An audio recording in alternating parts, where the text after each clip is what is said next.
OP Singh ji ने जाते जाते एक सवाल रखा है, अगर भाजपा और सपा दोनों मान ले तो मैं इस सवाल को 23 नवंबर को उठाने के लिए तैयार हूं।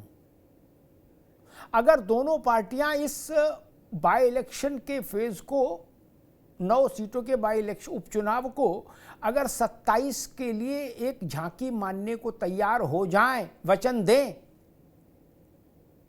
कि 23 को मुकरेंगे नहीं, जो परिणाम आएगा उसका सामना करेंगे, अगर हो जाए, ओपी सिंह करे यस हम मानते हैं, जोशी जी नहीं तो अंगूठा उठा दो ऐसे ताकि जनता देख ले, ऐसे उठा दो अंगूठा, बस ठीक मान लिए। अब बात तय हो गई, मनीष बाबू गवाह हैं कि ये बाई इलेक्शन इस बात का एक सेमी फाइनल है कि 27 की पृष्ठभूमि प्रस्तावना कैसी होगी, 27 की फिल्म कैसी होगी, उसका ट्रेलर होगा ये 9 सीटें बाई इलेक्शन की। ये बात आज अच्छी हो गई, तय हो गई, दोनों विद्वान लोग हैं, दोनों ने मान ली, भाजपा की तरफ से भी और समाजवादी की तरफ से भी। अब जनता को भी अच्छा लगेगा कि जो जनादेश दे रही है कि भाई चलो हमारे जनादेश को 27 के संदर्भ में पढ़ा जाएगा, लेकिन 23 को फिर ये बात होगी, या तो मैं ये कहूंगा कि भाजपा के को ग्रहण लग गया या सपा को ग्रहण लग गया, एक को तो लगेगा, दोनों तो चमक नहीं सकते। अब भाई ऐसे ही हो जाए कि तब अब 9 में हो रहा है इसलिए दोनों नहीं चमक सकते, 10 में होता तो 5-5 भी हो जाती, अब 9 में 4.5 तो हो नहीं सकती कि कुंदर की आधी आधी ले लो और मछुआ आधा आधा बांट लो, कटहरी में आधा आधा कर लो, ऐसा तो हो नहीं सकता। ये आम और अमरूद तो है नहीं कि अपने हिसाब से हिस्सा काट लोगे, तो बहुत विचित्र स्थिति हो तो भी 3 और 4 रहेगा, नहीं 5 और 4 रहेगा, ठीक। तो जिसके 5 रहेंगे मैं उसको 27 के लिए बेहतर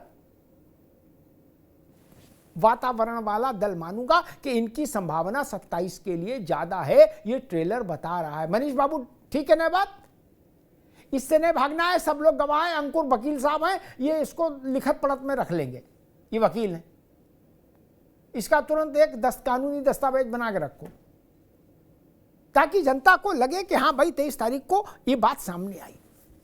दूसरी बात मैं कहूं कि समाजवादी पार्टी की इस मूव को समझा जाना चाहिए। अखिलेश यादव ने लोकसभा के चुनाव में मुस्लिम उम्मीदवारों को की संख्या बहुत सीमित रखी थी, जानबूझकर सिर्फ 4 दिए थे।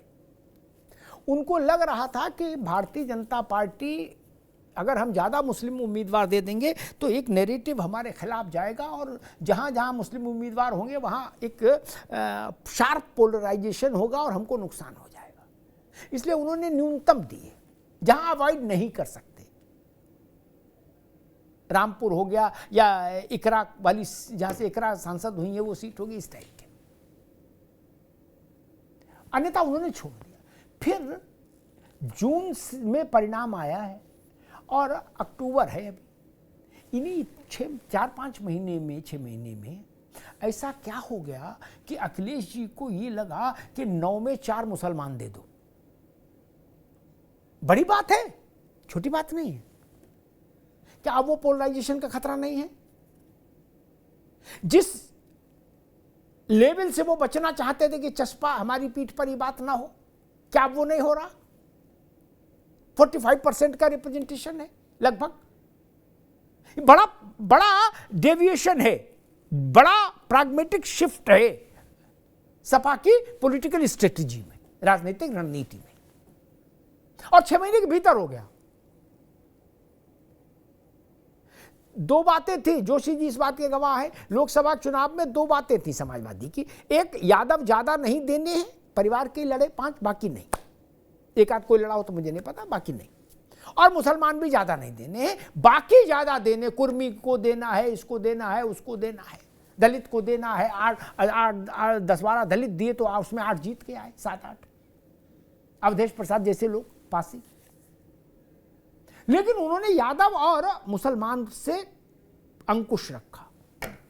ये लिस्ट बताती है बाय इलेक्शन की कि अखिलेश यादव अपने पुराने फॉर्मेट पर लौट रहे हैं क्या, एम और वाई पर। ये बड़ा बड़ी बात है, इसलिए मैं इसको रेखांकित कर रहा हूँ। और दूसरी बात, भारतीय जनता पार्टी के लिए ये चुनाव इसलिए बहुत ज़्यादा महत्वपूर्ण है क्योंकि जैसे टाइफाइड हो जाए तो डॉक्टर कहता भाई एक बार और बुखार नहीं आ रहा ठीक है, एक बार टेस्ट करा लो, क्या कि चला गया कि नहीं, कि अंदर बैठा हो। ओपी सिंह जी, वैसे ये चुनाव है आपके टाइफाइड का टेस्ट। हम जानना चाहते हैं कि आपका टाइफाइड दूर हुआ कि नहीं, जो लोकसभा में हुआ था।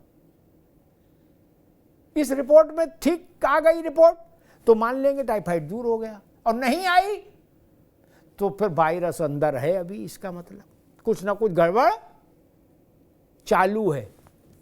इसलिए ये टेस्ट केस है। अखिलेश यादव वापस अपनी रणनीति पर लौटे हैं, उसका भी टेस्ट केस समझ में आ जाएगा, उनका टेम्पो मेंटेन है कि नहीं। क्योंकि देखिए पोस्टरों से, होर्डिंग से चुनाव में कुछ नहीं होता है, चकल्लस का काम है। संजय निषाद ने पोस्टर लगाया 27 के खेवनहार, अब बताइए, ठीक है अच्छा है, होर्डिंग कोई लगा दे 27 के सत्ताधीश, उससे भी कोई फर्क नहीं पड़ता। कौन सत्ताधीश होगा और कौन अधीश नहीं होगा ये तो केवल ननकू और रज्जाक मिलकर तय करेंगे, 25 करोड़ लोग उत्तर प्रदेश के। हाँ, 23 तारीख के लिए हमको कमर कस के तैयार रहना होगा। जो ट्रेलर आएगा 27 का, 23 तारीख को, 23 नवंबर को 2027 का ट्रेलर जारी होगा।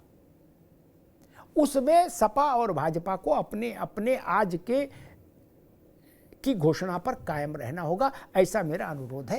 क्योंकि तब हम उस दिन जब हम लोग मिलेंगे तो यहीं से बात शुरू करेंगे कि इस ट्रेलर की भाषा क्या कहती है, इस ट्रेलर का संदेश क्या है। धन्यवाद।